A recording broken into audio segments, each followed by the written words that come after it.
Hi guys, good afternoon to everyone. Now is June 17, 2025, Tuesday. And guys, as you can see, i-flex ko ngayon ang aming electric kettle na Hodiket guys na.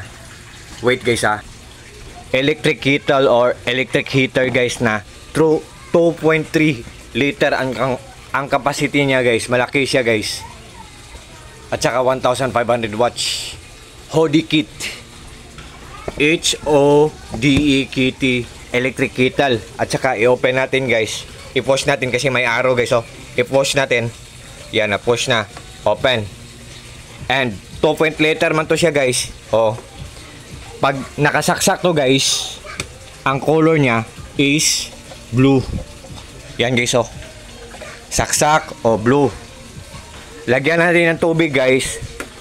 Bali mga 3 tasa lang kasi 3 lang ang iinom ng coffee.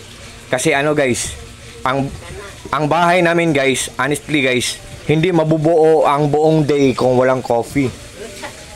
Kasi mahilig talaga kaming lahat dito sa coffee.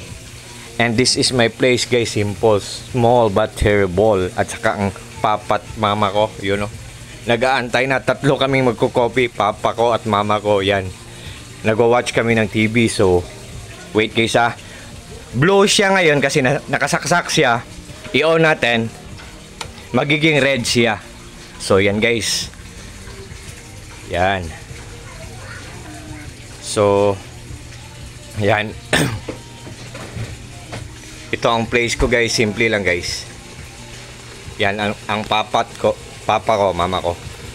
And tol, sa lahat ng mga naghahanap ng mga heater dyan guys, especially na sa mga friends ko, lalo na sa mga taong palagi lang nag-order sa mga products ko, sa links ko, sa Yellow Basket ko. Kung naghahanapan kayo ng electric kettle guys, or electric heater guys, just trust me, just click my link or just click my Yellow Basket guys and just try.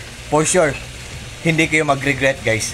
Good pa ang quality, matipid lang sa kuryente, tapos mura lang, affordable lang, at hindi kamahalan. God bless us all guys. Bye bye guys.